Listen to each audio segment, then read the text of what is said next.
Jawar masmara tokko barreessaa fi isaan dhaqanii kaameeraa fuuldura kaasa irratti xiinxalaa oolu. Jawar Ambassaa akkasittiin hojii nuu qabsiisi nuufis asii hojii nuu bantaa jechuudha. Jawar achi waa barreessuunsa jarri haasa'uun dhiisanii nuti immoo as finnee gingilchuun dhiibnu. Meen xumurre ammas Jaafar. Lammiif kabajaa guddaa kennuu qaban. Bakka fedhaa jiraatu. Uummata arrabsuurraa if qusachuu qaban. Sirnaan deemuu barachuu qaban matuma isaaniitiif dhiibbaa biraa mootummaa fi nurratti fiduu hin danda'an waa takkallee. Nuuf mootummaa irratti dhiibbaa firaa fiduu hin danda'anii. An tokko fiduu hin danda'anii. Uummataaf kabajaa kennuu qabu. Sodaatanii akka dhiibbaan nuuf beeku jechuudha kanaaf keetu. Namni tokko dhiibbaa sirraan hin ga'u yoo jettee waa isaan dubbattu. Dhiibbaan irraan ga'u yoo daftee dubbatatta. Kanafi Jawar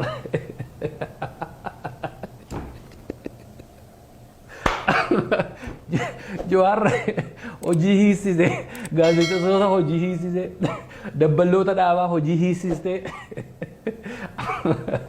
nuubiyaa jedhu quubiyaa jedhu maaloo jedhu miidiyaa sitti banuu feesbuukii dadhabanii karaa kana dhufan nuti gaa Jawariitiin akkuma namaatti ilaallee arras akkuma namaatti ilaallaa dhugaan isaa gaafa jallatu garuu jalaan deebinu cinaa dhaabbannaa jechuudha. Yeroo isaan salaataa fi turani nuti lakki namichi namaaf hin salaatinaa gaafa jennu nu arrabsaa turan gantuudhaan nuun jedhanii warri amma iyyan kun hundumtuu jechuudha.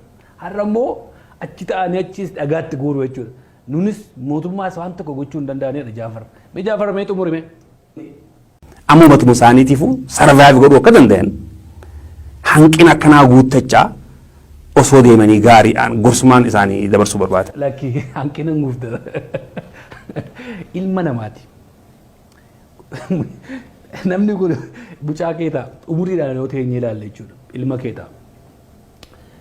Miidiyaa irra gadi ba'anii akka goote irra qabdaa maal nu gochuu hin dandeessu mootummaa gochuu hin dandeessu hojiin hojjechaa turtan waliin gurra nu duuchaa turtan televezyiinii raabaadorii irra baatanii waliin gurra nu duuchaa turtan. Walumaan turtan. Salaataa fi turtan kootii baattanii jala deemaa turtan. Har'a immoo deebitanii achi asii nama kana irratti bobba'uun waaqayyoon illee isin gaafatan. Saanii irraa nyaatan hin dhiitan jedhani. Guyyaa tokko illee taatu buna isinii bite ta'a. Maaliif waliin socho'aa turtan imala waliin deemaa turtan. Ani Kaalgaarii irraa haasa'ee deemantan kiiloomeetirii 280 jedhu ana buna biteen malee buna naan benne naaf. Gaazii itti guuttadheen konkolaataan oofee deeme malee waan tokko naan godhe. Akkuma namaatti hin ilaalaa jechuudha muusana taarras akkuma namaatti hin ilaala.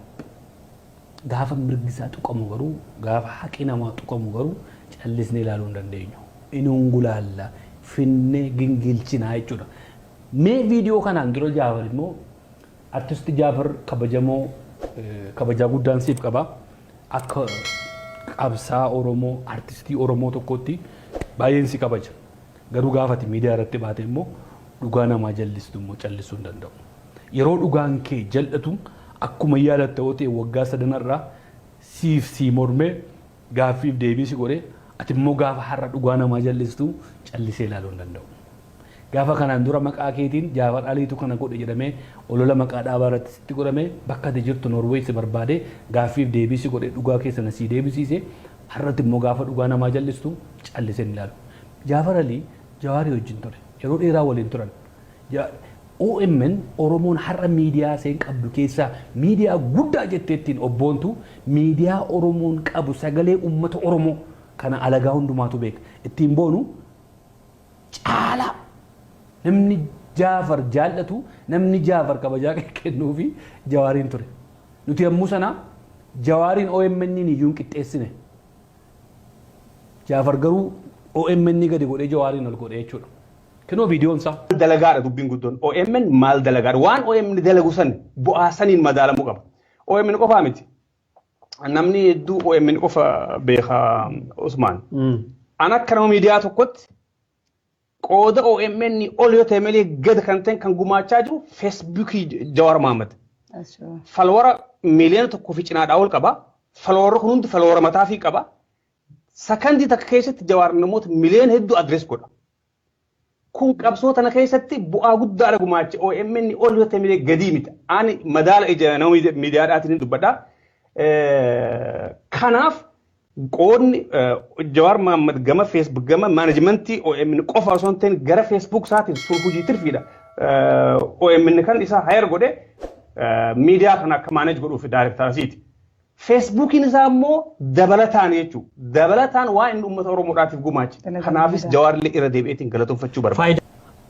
Jawaariin har'as ani immoo irra deebi'een galatoomfadha sagalee uummata keenya ta'uutiin. Garuu Jawaar OMN keessa namoota hedduu jira, namoota baay'eetu hojjechaa ture, daayirektara OMN ta'ee hojjechaa ture. Ani garuu OMN caalaa Jawaartu hojjete jedheen beeku. Miidiyaa akka miidiyaatti Jawaar akka namaatti fudhadhan ture. Kanaan dura Jawaariin isin warri fuudhee samiirra kaa'e isin. Har'a gaa namni dheengadda Jawaar Mohammad OMN caalaa uummata Oromootiif bu'aa buuse, foloowerii miliyoonii tokkoof mana qaba. Uummata Oromootiif waan guddaa hojjete jettanii har'a immoo gadi baatanii miidiyaa irratti qeessuun xiqqoo see namatti ulfaatu obbo Jaafar.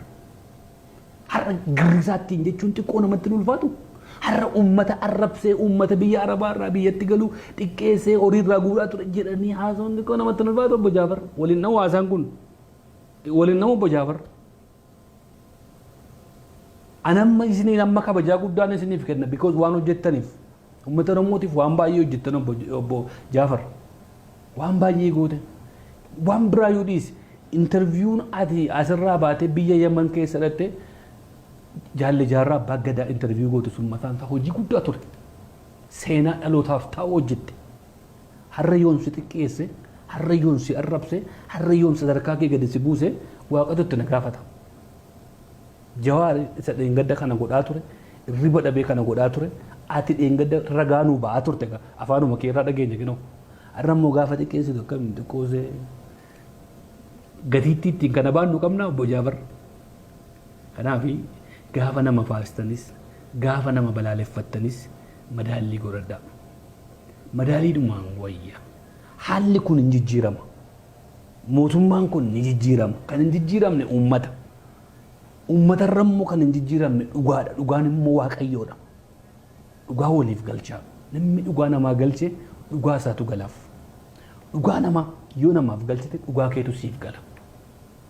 Haala yeroo har'a keessatti arganne jecha har'a waa argachuudhaaf jecha har'a waa bocuudhaaf jecha dhugaa namaa jallisuun dhugaa seenaatti nama gaafachiisa. Kanaaf wanti haasoftan har'a miidiyaatu jira waan ta'eef eeggadhaan ni jennuuf kana. Kaleessa kana haasoftee waggaa sadanarraa kana haasa'uun kee miidiyaa keessa jira har'a wajjin Oromoo wal cinaa qabee madaalaa jechuudha. Isa booda ta'uu danda'a. Wanti madaalli yoo kaase garuu